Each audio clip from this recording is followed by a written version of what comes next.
हरे कृष्णा प्रिय श्रोताओं, स्वागत है आपका आपके अपने चैनल दिशा स्पिरिचुअल पर। आज आप सभी श्रवण कर रहे हैं भाद्र मास के अध्याय 10 को। राजा शतानिक ने नारद मुनि से अंतिम अध्याय में जाना कि संसार में कई धर्म हैं, मगर भक्ति ही परम धर्म है। कर्म और ज्ञान तभी सार्थक है जब उसमें भगवान की भक्ति का समावेश हो। आइए आगे श्रवण करते हैं राजा शतानिक के गुड़ प्रश्नों के उत्तर नारद मुनि किस प्रकार देते हैं। यह पूरा संवाद हमारे जीवन शैली से जुड़ा हुआ है। राजा यानी घर का मुखिया, नारद मुनि यानी हमारे मार्गदर्शक। जीवन में हम कई लोगों से मिलते हैं, उनमें से कई हमें सही मार्ग दिखाते हैं या फिर हमारे घर के महत्वपूर्ण सदस्य। आइए सुनते हैं ऐसी कथा जिसमें हम अपने जीवन को मार्गदर्शन दे सकेंगे और अपने जीवन के आधार और उसके महत्व को जानेंगे। राजा शतानिक पूछते हैं, देव ऋषि नारद, आपने भक्ति का महत्व स्पष्ट कर दिया। अब मेरी एक यह जिज्ञासा है कि संसार में अनेक प्राणी जन्म लेते हैं, मर जाते हैं। क्या सभी को भक्ति का मार्ग सहज उपलब्ध होता है अथवा केवल कुछ भाग्यशाली जीव ही प्रभु के चरणों तक पहुंच पाते हैं? नारद मुनि इसका उत्तर बहुत ही करुणा से देते हैं। राजन, ईश्वर की भक्ति दुर्लभ अवश्य है, परंतु असंभव नहीं। केवल वही जीव भक्ति का मार्ग प्राप्त करते हैं जिन्होंने पूर्व जन्मों में पुण्य अर्जित किया हो, जिनका हृदय पाप और अहंकार से ढका हो। उनके लिए भक्ति कठिन हो जाती है, परंतु राजन, प्रभु करुणामय है। जो भी एक बार सच्चे मन से गोविंद, माधव, कृष्ण, नारायण का नाम लेता है, उसका जीवन सफल हो जाता है। भक्ति का द्वार सबके लिए खुला है, पर प्रवेश वही कर पाता है जिसका हृदय निर्मल और समर्पित हो। राजा शतानिक कहते हैं, हे मुनिवर, क्या मात्र एक बार प्रभु का नाम लेने से मनुष्य का उद्धार हो सकता है? राजन, हाँ, यह सत्य है, परंतु शर्त यह है कि नाम स्मरण श्रद्धा और भाव से किया जाए। जैसे अग्नि की छोटी सी चिंगारी भी बड़े बड़े लकड़ियों को जला देती है, वैसे ही प्रभु का नाम पाप रूपी अंधकार को भस्म कर देता है। नाम जब से मन शुद्ध होता है और मन शुद्ध हो तो भक्ति सहज हो जाती है। इसलिए वेद, पुराण और संत जन सभी एक ही बात कहते हैं, हरि नाम संकीर्तन से बढ़कर कोई साधन नहीं।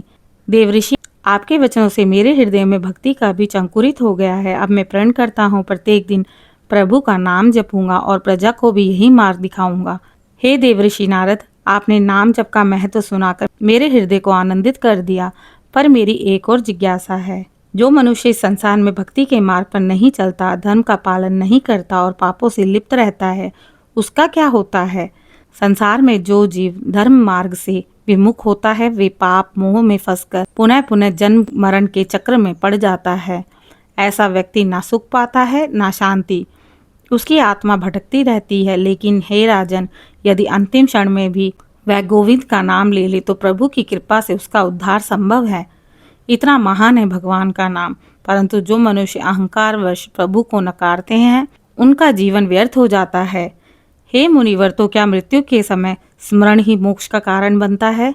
राजन, हाँ, यदि स्मरण सच्चे भाव से हो। जैसे अजामिल ने जीवन भर पाप किए, परंतु मृत्यु शैया पर अपने पुत्र को पुकारते हुए नारायण नाम लिया और उस एक नाम स्मरण ने उसके पाप भस्म कर दिए। इसी कारण संत जन सदा कहते हैं, हर घड़ी प्रभु का नाम जपें, क्योंकि कौन जाने अंतिम क्षण कब आ जाए। यदि अभ्यास रहेगा तो मृत्यु के समय भी जीवा पर वही नाम आएगा और आत्मा मुक्त हो जाएगी। देवऋषि, आपके वचनों ने मुझे गहराई से छू लिया है। अब मैं निश्चय करता हूँ, हर श्वास में प्रभु का नाम स्मरण करूंगा। हे देवऋषि नारद, आपने नाम जप का महत्व और मृत्यु क्षण के स्मरण को अद्भुत शक्ति बताई, किंतु मैं जानना चाहता हूँ, क्या केवल नाम स्मरण ही पर्याप्त है या मनुष्य को अपने कर्म और आचरण पर भी ध्यान देना होगा? राजन, तुम्हारा प्रश्न अत्यंत उत्तम है। केवल जप करने से नहीं, बल्कि जीवन में धर्म, सत्य, दया का पालन भी आवश्यक है। भक्ति, ज्ञान और कर्म, ये तीनों मिलकर मनुष्य को पूर्णता प्रदान करते हैं। यदि कोई नाम तो जपे पर व्यवहार में छल, कपट और हिंसा करे तो उसका फल अधूरा ही है। सच्ची भक्ति वही है जिसमें हृदय नम्र हो, वाणी मधुर हो और कर्म शुभ हो। हे मुनिवर, तो क्या कर्म और भक्ति दोनों का संतुलन आवश्यक है? हाँ राजन, कर्महीन भक्ति अधूरी है और भक्तिहीन कर्म निष्फल है। जिस प्रकार पक्षी को उड़ने के लिए दो पंख चाहिए, वैसे ही मनुष्य को मुक्ति पाने के लिए भक्ति और शुभ कर्म दोनों आवश्यक है। स्मरण रखना, भक्ति जीवन का मूल है, कर्म उसका स्वरूप और ज्ञान उसका प्रकाश। देवऋषि, आपके वचन मेरे हृदय को स्पर्श कर गए। अब मैं समझा केवल नाम जपना ही नहीं बल्कि धर्म पूर्ण आचरण करना भी अनिवार्य है। आपने बताया कि भक्ति और कर्म दोनों का संतुलन मनुष्य को मोक्ष की ओर ले जाता है। जो लोग प्राणांत के समय भगवान का स्मरण नहीं कर पाते उनका क्या होता है? क्या वे मोक्ष से वंचित रहते हैं? राजन, यह प्रश्न गहन है, सबके मन को आंदोलित करता है। मृत्यु समय स्मरण करना अत्यंत कठिन होता है क्योंकि उस क्षण मन विक्षुब्ध रहता है, प्राण पीड़ित होते हैं और शरीर दुर्बल होता है। इसलिए साधक को जीवन भर सतत स्मरण करना चाहिए। जो मनुष्य जीवन भर हरि नाम में रम जाता है उसके हृदय में वह स्मरण स्थायी हो जाता है। ऐसा भक्त मृत्यु के समय भी स्वाभाविक रूप से गोविंद कृष्ण राम का नाम ले ही लेता है। राजा शतानिक कहते हैं, परंतु हे मुनिवर, यदि कोई जीवन भर साधना ना कर सके और अंत समय स्मरण ना कर पाए तो उसका क्या होगा? राजन, भगवान अनंत करुणामय है। यदि किसी ने पूर्व जन्मों में पुण्य किए हैं तो ईश्वर स्वयं उसकी सहायता करेंगे। कभी कभी अंतिम क्षणों में सज्जन साधु या कोई प्रियजन उसके कानों में भगवान का नाम उच्चारित कर देता है और यदि एक बार भी नारायण नाम अंत समय उच्चारित होता है तो वह जीव मोक्ष का अधिकारी बन जाता है। किंतु याद रहे, ऐसी कृपा दुर्लभ है, इसलिए जीवन रहते ही नित्य नाम स्मरण और साधना करनी चाहिए। देवऋषि, आपके वचनों से मेरे नेत्रों में आंसू आ गए। अब मैं समझा भक्ति का अभ्यास केवल अंत समय के लिए नहीं बल्कि पूरे जीवन के लिए नियम पूर्वक करना चाहिए। हे देवऋषि नारद, आपने समझाया कि मृत्यु समय स्मरण तभी संभव है जब जीवन भर साधना हो। मनुष्य जीवन का सबसे बड़ा धर्म क्या है? क्या केवल यज्ञ, दान और व्रत ही श्रेष्ठ है या फिर भक्ति इन सबसे बढ़कर है? राजन, तुमने बड़ा महत्वपूर्ण प्रश्न किया है। सुनो, मनुष्य के जीवन का प्रधान धर्म है ईश्वर की भक्ति। यज्ञ, दान, तप, व्रत, व्रज, स्नान, ये सब तभी फल देते हैं जब उसके साथ भक्ति जुड़ी हो। भक्ति रहित कर्म सुख तो देता है परंतु मुक्ति नहीं। जैसे बिना आत्मा के शरीर व्यर्थ है वैसे ही बिना भक्ति के सारे कर्म व्यर्थ हैं। देवऋषि, तो इसका क्या अर्थ है? यदि कोई मनुष्य केवल नाम स्मरण करता है तो भी उसे मुक्ति मिल सकती है? हाँ राजन, यदि कोई सच्चे मन से, श्रद्धा और प्रेम से गोविंद राम नारायण का नाम लेगा उसे मुक्ति अवश्य मिलेगी। नाम जप ही सबसे बड़ा यज्ञ है, नाम जप ही सबसे बड़ा दान, नाम जप ही सबसे बड़ा तप। जो मनुष्य एकाग्र भाव में भगवान का नाम लेता है उसका जीवन सार्थक होता है। इसी कारण कलयुग में केवल नाम स्मरण को ही मोक्ष का सबसे बड़ा मार्ग माना गया है। देवऋषि, अब मुझे स्पष्ट हो गया है, जीवन का सबसे बड़ा धर्म ईश्वर भक्ति ही है। मैं प्रतिज्ञा करता हूँ कि प्रजा को भी भक्ति का मार्ग दिखाऊंगा। देवऋषि नारद, अब मेरा एक प्रश्न और है। मनुष्य को जीवन में कौन से गुण अपनाने चाहिए ताकि वह ईश्वर भक्ति और धर्म के मार्ग पर दृढ़ रह सके? राजन, तुम्हारा ये प्रश्न संसार के प्रत्येक जीव के लिए कल्याणकारी होगा। मनुष्य को अपने जीवन में 5 विशेष गुण अपनाने चाहिए: सत्य, दया, क्षमा, संयम और भक्ति। देवऋषि, यदि कोई मनुष्य इन 5 गुणों का पालन करता है तो क्या वह निश्चित रूप से परम गति को प्राप्त होता है? निसंदेह राजन, जो मनुष्य सत्य, दया, क्षमा, संयम और भक्ति में स्थिर रहता है उसके सभी पाप नष्ट होते हैं। यहाँ तक कि यदि वह साधारण गृहस्थ जीवन जी रहा हो फिर भी वह भगवान का परम पद प्राप्त करता है, क्योंकि भगवान को किसी के धन, यज्ञ और बल की आवश्यकता नहीं। उन्हें चाहिए केवल पवित्र हृदय और सच्ची भक्ति। इसलिए कहा गया है, धर्म का सार सत्य, दया, क्षमा, संयम और भक्ति जरूरी है। देवऋषि, आपके वचनों ने मेरा हृदय आलोकित कर दिया। अब मैं संकल्प लेता हूँ कि इन 5 गुणों को अपने जीवन में अपनाऊंगा और प्रजा को भी यह शिक्षा दूंगा।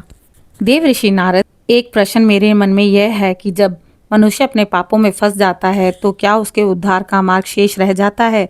राजन, यह प्रश्न अत्यंत महत्वपूर्ण है। सुनो, कलयुग में पापों से मुक्ति का सबसे सरल और प्रभावी उपाय है हरि नाम संकीर्तन। जब मनुष्य श्रद्धा से भगवान श्री कृष्ण का नाम जपता है, हरे कृष्ण कृष्ण कृष्ण हरे हरे, हरे राम राम राम हरे हरे, तो आपके पाप ऐसे नष्ट होते हैं जैसे सूर्य उदय होने पर अंधकार नष्ट हो जाता है। देवऋषि, क्या केवल नाम स्मरण से मोक्ष संभव है? क्या बिना कठिन तपस्या, यज्ञ और दान दिए मनुष्य ईश्वर को प्राप्त कर सकता है? हाँ राजन, यह कलयुग का विशेष वरदान है।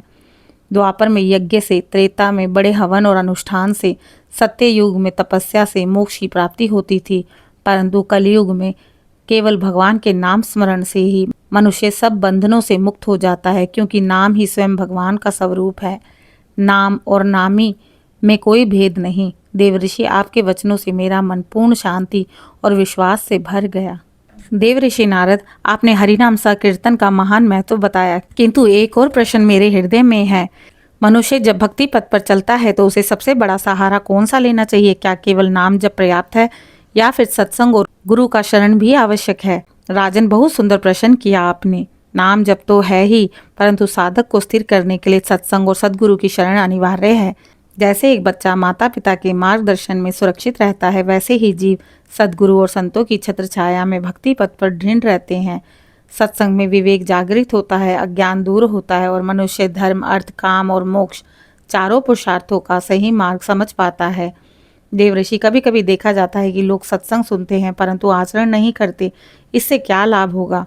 राजन, सत्संग का प्रभाव जल की बूंदों की तरह है, धीरे धीरे पत्थर पर अपनी छाप छोड़ता है। भले ही मनुष्य तुरंत बदल ना पाए, परंतु सत्संग की सुगंध उसके भीतर शुद्धि और जागृति लाती है। जैसे चंदन के निकट जाने पर उसकी सुगंध लग जाती है, वैसे ही संतों के समीप रहने पर मनुष्य के भीतर भक्ति और सद्गुण के बीज अंकुरित होते हैं। देवऋषि, आपके वचन मेरे हृदय में गूंज रहे हैं। अब मैं निश्चय करता हूँ कि प्रतिदिन प्रजा के साथ नाम स्मरण करूंगा और संत जन के सत्संग में उपस्थित रहूंगा। देवऋषि, आपने भक्ति में गुरु और सत्संग का महत्व बताया, किंतु एक प्रश्न मेरे मन में यह है कि यदि कोई व्यक्ति पापों से घिरा हुआ है, वह निरंतर गलतियों में पड़ता है, तो क्या वह भक्ति पथ पर आगे बढ़ सकता है या उसके लिए मुक्ति का मार्ग कठिन हो जाता है? राजन, यह प्रश्न मानव जीवन का सार है। सुनो, चाहे मनुष्य कितना भी पापी क्यों ना हो, यदि वह सच्चे हृदय में हरि नाम ले तो उसके पाप अग्नि में रखे सूखे तिनकों की भांति भस्म हो जाते हैं। जैसे गंगा जल में स्नान करने से मलिनता मिट जाती है, वैसे ही हरि स्मरण से मन और आत्मा शुद्ध हो जाते हैं। भगवान श्री कृष्ण स्वयं गीता में कहते हैं, यदि महान पापी भी एकानिष्ठ होकर मेरी भक्ति करे तो वह साधु कहलाता है। देवऋषि, तो क्या इसका अर्थ यह है कि एक क्षण का नाम स्मरण भी मनुष्य को मुक्ति की ओर ले जाता है? हाँ राजन, केवल एक बार हरि का नाम सच्चे भाव से लेने पर मनुष्य को अपार पुण्य मिलता है। यदि वह जीवन भर नाम जप भजन सत्संग करे तो निश्चय ही उसके कुल का उद्धार होगा। यही कारण है कि युगों युगों से संत, ऋषि और देवता हरि नाम का गान करते हैं। हरि नाम में ही जीवन की सबसे बड़ी मुक्ति छिपी है। देवऋषि, आज मैं समझ गया, पापी हो तो पुण्यात्मा, हरि नाम सबके लिए। अब मैं प्रजा को यह संदेश दूंगा, हर घर में हरि नाम गूंजे। आज की कथा के अध्याय का समापन हम यहीं करते हैं। ओम नमो भगवते वासुदेवाय। अगर आपको ये कथा पसंद आई हो तो चैनल को लाइक, शेयर, सब्सक्राइब करें और कमेंट में हरे कृष्णा जरूर लिखें।